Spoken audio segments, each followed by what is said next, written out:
or a working woman can produce a machine or a device in her factory, while a practicing productive Muslim woman in her home would produce a whole generation from her home. Working is not at all prohibited for women, at all. It is totally permissible if the conditions are fulfilled. But what is better for a woman?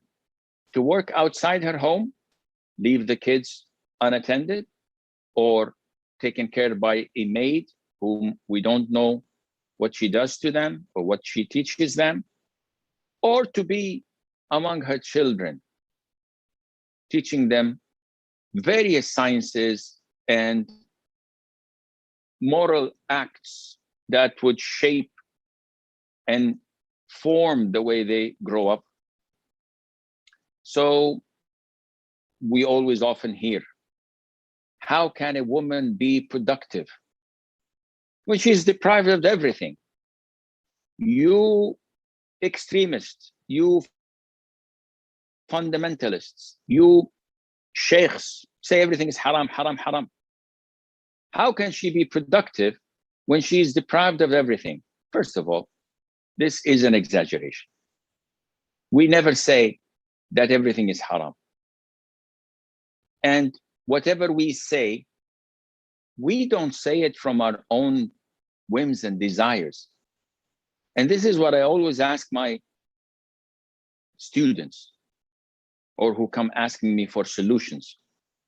Do you want to follow Sharia, or do you want to follow your whims and desires? 100% of those who I ask them this question say, we would like to follow Sharia, no doubt. Unanimous answer. But when you ask them in that particular problem or situation, which you're asking me about, are you following Sharia, or are you following your whims and desires? This is when they start to stutter and they stumble and say, oh, I don't know. Why? Because they know that they're not backed up by Sharia. They can't provide the evidence from the Quran and Sunnah that what they were doing is right. So the only alternative is that they're following their whims and desires. And I'll give you an example. We want women to be productive. Good. We want women to enjoy life. Excellent. Can we do this through Sharia or through our whims and desires? We can do this through Sharia, but Sharia doesn't suit you here. Why? Because in order for you to be productive in your point of view and to be happy and being paid, you have to free mix, you have to take off your hijab, you have to, if not break some rules, bend them. You have to travel without a mahram. You have to be in seclusion with non-mahram. It's a meeting, Sheikh, it's a business meeting. What can I do? We have a retreat every year for 3 days, and we have to go to Goa. And yeah, we have to go to the beach with the management. It's my job, Sheikh. What can I do? Subhanallah. So are you following Sharia or your whims and desires? Here is where the punchline is. They said, they can't say Sharia. And this is the biggest problem Muslims have. I have many big problems for Muslims, but one of the biggest problems. What is that? No, it is the biggest problem. Sue me, who cares? The biggest problem of Muslims is that they are unable to sync between Islam and their lives. And this is where they come to the fork of the road. Either I have to go right or left. Islam says go right. Others say, well, my whims and desires say go left. Whom to follow? This is what defines you as a Muslim or not.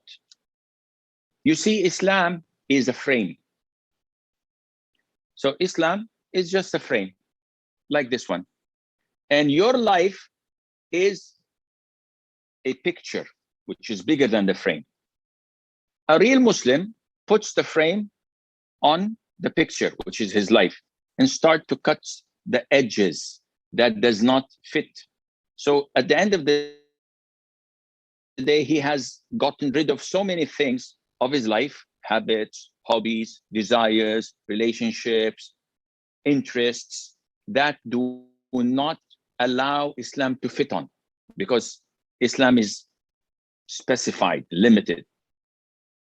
Now we have the frame fitting 100% your life. You're a practicing real true Muslim. Mabruk. The vast majority of Muslims, when they put the frame, said, oops, I can't get rid of these hobbies, these habits, these desires, these sins, these is that what to do. The frame, I have to start breaking it, taking edges off it, put duct tape, put branches here, put some wood and nail it. So at the end of the day, I have a frame that fits my whole life. But this frame, this crooked frame, is not Islam. It's something new. This is why women find it difficult to adhere to Sharia, because it doesn't go with what they want. Sheikh, I'd like to be a nuclear scientist. Okay, my daughter, that's good. But I have to live in America for 7 years and work among men and study in different universities. And I don't have a father or a brother or a mahram to take me there. And I have to live alone, and I may have to work at night to provide for myself. Well, what do you want me to say? Sheikh, this is for the betterment of the Muslim society, blah, blah. This is haram.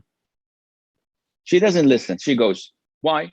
Because she doesn't want to follow Sharia. She wants to follow her whims and desires. So if we can cross this problem and solve it to abide by Sharia, then we have no problem. But who wants to follow Sharia nowadays? You're an athlete, and your country says to you, we would like you to represent our country in the Olympics. Yeah, but I'm a woman. There's no problem. You can wear the hijab. But everybody's going to look at me. No problem, just to compete. Maybe they will tell you you have to compete against an Israeli woman. There are enemies. No problem. It's for the spirit of sports. What is left of Islam? They have taken everything away from us. So no hijab, no fear of Allah.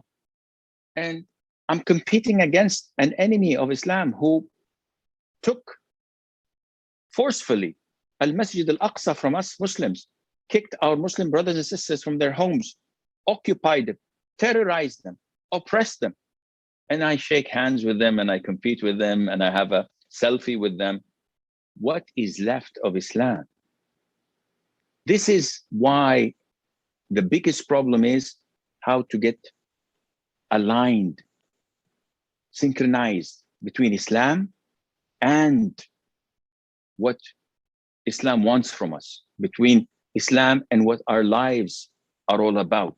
Once we manage to do this, then we are in good hands.